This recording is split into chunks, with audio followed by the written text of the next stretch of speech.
Good day, class. Hope you all good. Students, are you investing in your life by paying the price that needed to succeed? Think about it. Students, there are two paths that people can take. They can either play now and pay later or pay now and play later. Regardless of the choice, one thing is certain. Life will demand a payment. Life will demand a payment. Students, the sooner you could control your desire and submit yourself to life's demand, you will become a more successful person. Once, John Foster said, "A man without decision of character can never be said to belong to himself. He belongs to whatever can make captive of himself." My English teacher during my school days frequently says, "When we pay later, the price is greater." Students, now you are all in your home. So there is lot of possibilities for you to think, let's take rest and do the stuff later. Let's watch TV and do our assignment later. Let's sleep and do the quiz later. That's how our brain and body tunes us. But we have to overcome. Remember, when we pay later, the price is greater. Students think God has given 24 hours in a day. That's much enough to do our duty properly. Students, draw a schedule about the things you have to do on the particular day and tune your brain and body towards it. Students, really it look hard at beginning, but trust me, once you practice it regularly, it will become a part of your life, and with God's blessing, no one will stop your progress. Okay, students, now let's move on to the class. Students, I hope you remember the thing we saw in the last class. We saw about clause and its types. Then we saw about dependent clause and the three main important type under the dependent clause. For today's class, we're going to see phrases. First, let's see the general definition. A phrase is a group of words that forms a meaningful unit, but it is not a complete sentence. In other words, it does not have a subject or a verb. I'll repeat. A phrase is a group of words that forms a meaningful unit, but it is not a complete sentence. In other words, it doesn't have a subject or a verb. Let's see an example. I built a beautiful home. I built a beautiful home. Now let's check the rule. Phrase does not have subject and verb. A phrase doesn't have complete thought. A phrase is a group of words. Now let's see the example. I built a beautiful home. Here, I is a subject. Built is a verb. A beautiful home is a group of words. Then it doesn't have subject or verb. And also it doesn't have complete thought. A beautiful home. Does it have any complete thought? No. Therefore, it's called phrase. Let's see another example. He is standing near a wall. Here in this sentence, he is the subject. Is standing is the verb. Now see the remaining. Near a wall. First, it's a group of words. Next, it doesn't have subject or verb. Finally, it has no complete thought. Therefore, it's a phrase. I hope you all understood it clearly. Still, let's see one more example. She is laughing at a joker. Here in this sentence, she is a subject. Is laughing is a verb. Now see the remaining. At a joker. First, it's a group of words. Next, it doesn't have subject or verb. Finally, it has no complete thought. Therefore, it's a phrase. Students, I hope you all understood the phrase. Now let's move on to its types. There are 5 types of phrases in English. Students, in your textbook they gave only 3 important types. But in the whole, English phrases has 5 types. They are noun phrase, adjective phrase, verb phrase, adverb phrase and prepositional phrase. Let's see one by one in detail. First, let's see noun phrase. We all know noun refers to a person, place, things, concept, etc. Here in the noun phrase, phrase acts like a noun in the sentence. Phrase acts like a noun in the sentence. That is, noun plus other associated words which modifies the noun. Noun plus other associated words which modifies the noun. Let's see the example. She brought a glass full of water. She brought a glass full of water. First, let's find the phrase. Here, she is a subject. Brought is a verb. Now, glass full of water. It doesn't have subject or verb. It's a group of words and have no complete thought. Therefore, it's a phrase. Now let's find what phrase is this. Glass full of water. Here, in this phrase sentence, glass is a noun. Let's recall the noun definition. Noun refers to a person, place, things, concept, etc. Here, glass is a thing. So, in the phrase, glass refer as noun. And the other associated words, that is full of water, modifies the noun. So therefore it is called noun phrase. Students, let's see another example. The Bohemian house was brightly decorated for the holiday. The Bohemian house was brightly decorated for the holiday.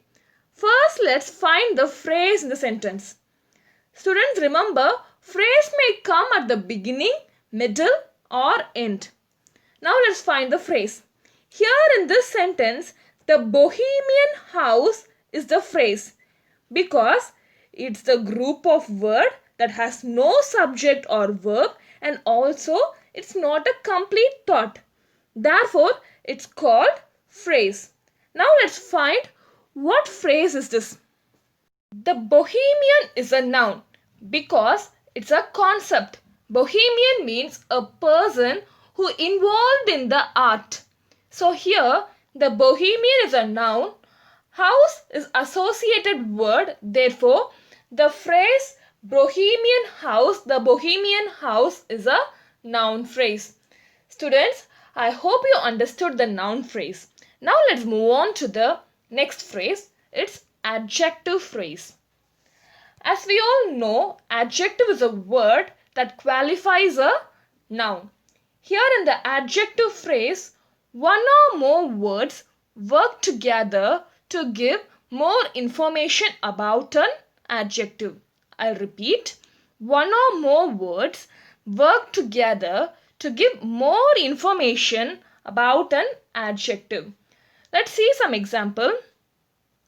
I am very happy with this week. I am very happy with this week. Here, very happy with this week is a phrase.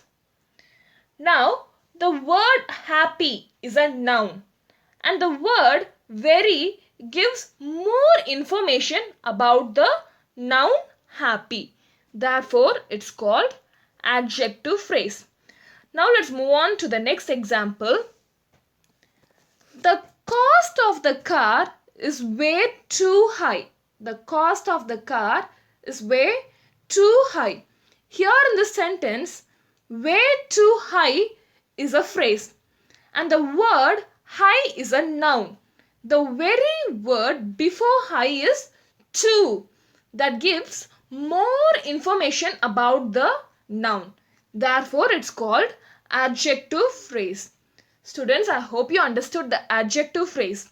Now let's move on to the next phrase. It's verb phrase.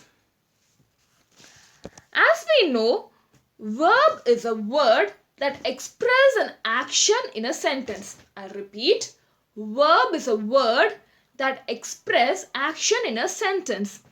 Here in the verb phrase, group of main verb and helping verb are located. I repeat, group of main verb and helping verb are located. Let's see some example. She has finished her work. She has finished her work. Here in this phrase, finished is a main verb. Has acts as an helping verb to make it a whole phrase. Therefore, it's called verb phrase. Let's see one more example. You should study for exam. You should study for exam.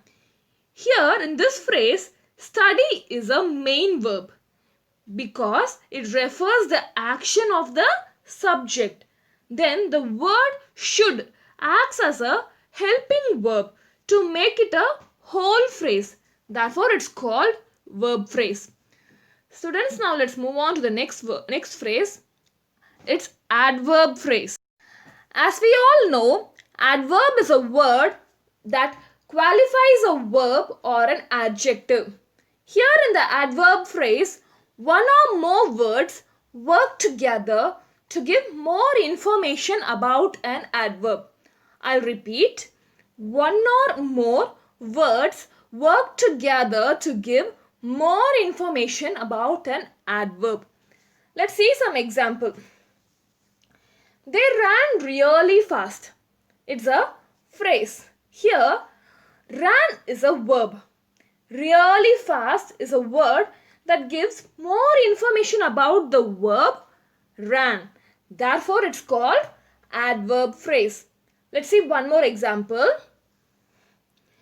He drank the milkshake much quicker.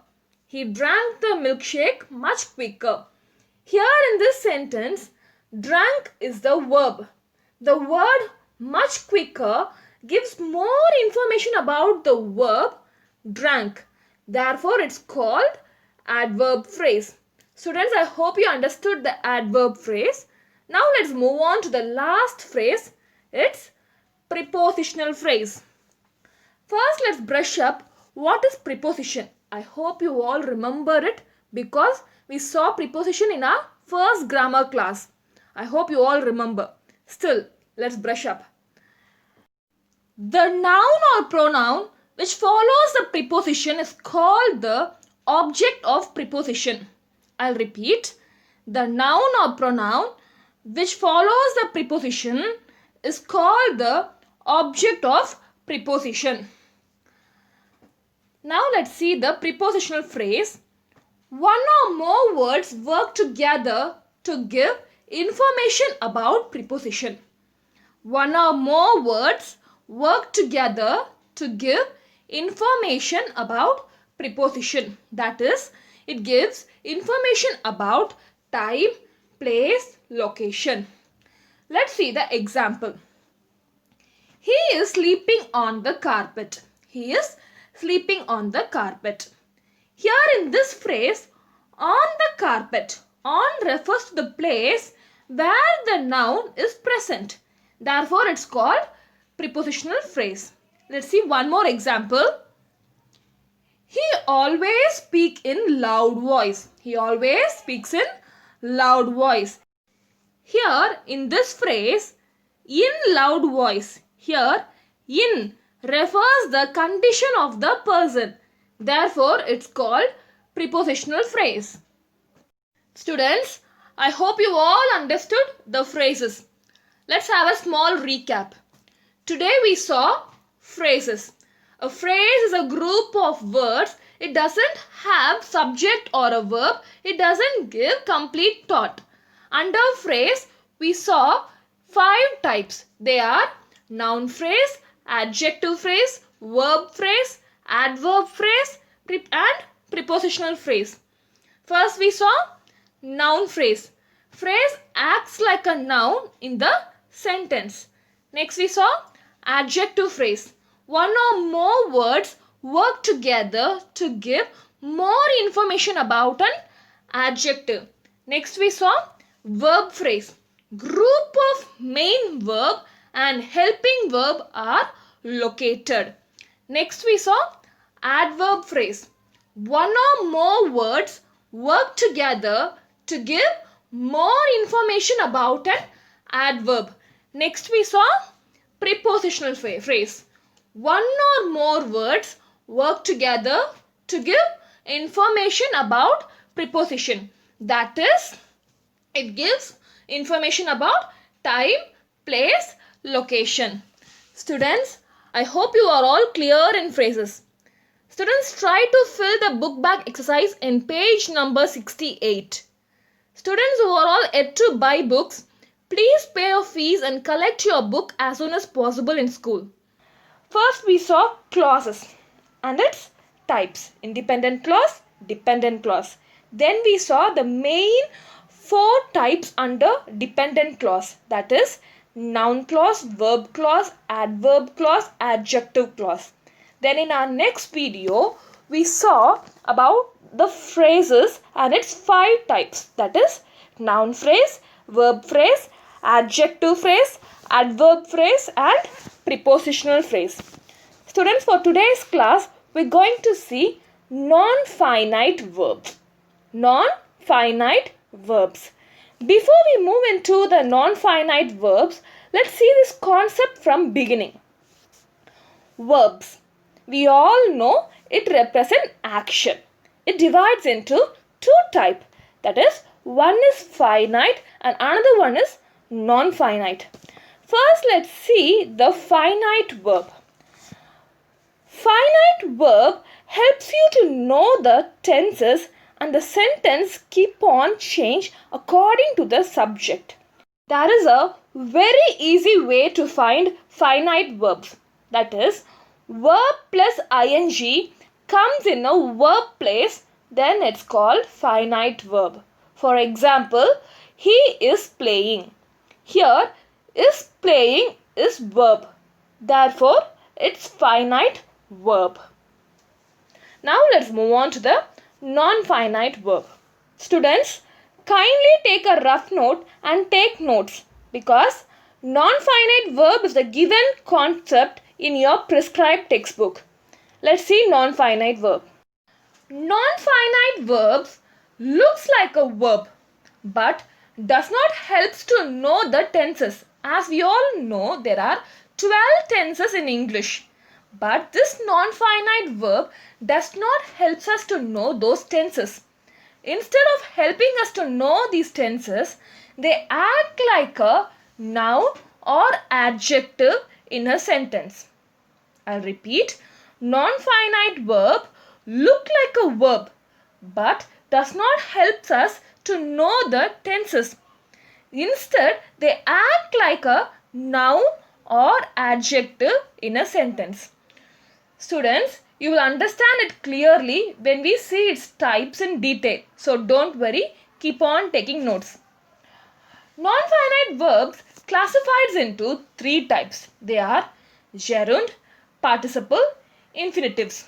Gerund, participle, infinitives. Let's see one by one in detail. First, let's see gerund. Gerund represent verbal noun. Example, I love swimming. Here in this sentence, love is a verb.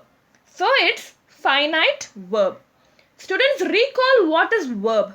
It's the action, right? Yes. Here, swim is a action. But it came as noun in this sentence. So it's called gerund. Students, I will give you a simple shortcut trick to find. Verb plus ing represent as verbal noun, then it's called gerund. Verb plus ing, if it represent as verbal noun, then it's called gerund. Students, remember, if verb plus ing comes in a verb place, then it's finite verb.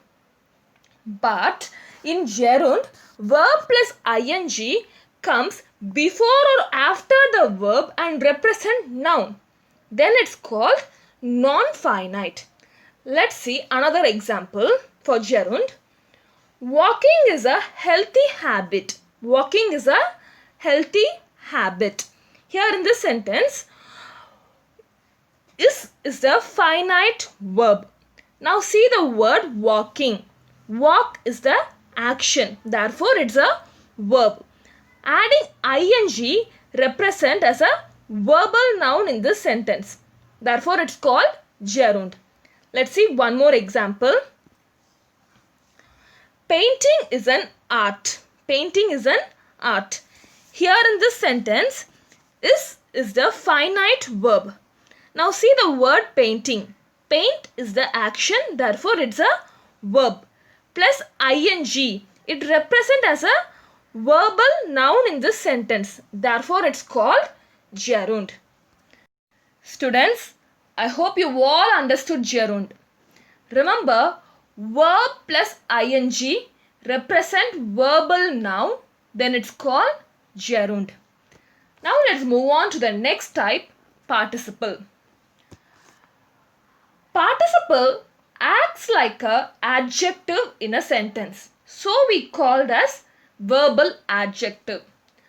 Participle acts like an adjective in a sentence. So we call as verbal adjective. Participle divides into two types. One is present participle and another one is past participle. First, let's see present participle. I bought a painting brush. I bought a painting brush. Here in this sentence, bought is a finite verb. Now see the word painting acts as an adjective in this sentence because brush is the noun. Here the word painting gives more information about the noun brush. Now why we call this as present participle? Because present participle ends with ing, just like gerund. But the only difference between gerund and present participle is gerund acts like a verbal noun in the sentence. Present participle acts like a verbal adjective in the sentence. Let's move on to the another example. These are my walking shoes. Here in this sentence, shoes is a noun because it represents a thing. The word before the shoe, walking, tells more information about the shoe. Therefore, it's called verbal adjective. Then the word ing tells its present participle. Let's see one more example. That is my dancing doll. That is my dancing doll. Here in this sentence, doll is the noun. The word dancing gives more information about the noun. So it's adjective. Now the sentence dancing comes as a verbal adjective and ends with ing. So it's called present participle. Students, I hope you all understood present participle. Now let's see the another one, past participle, which comes under participle category. I lived in a painted house.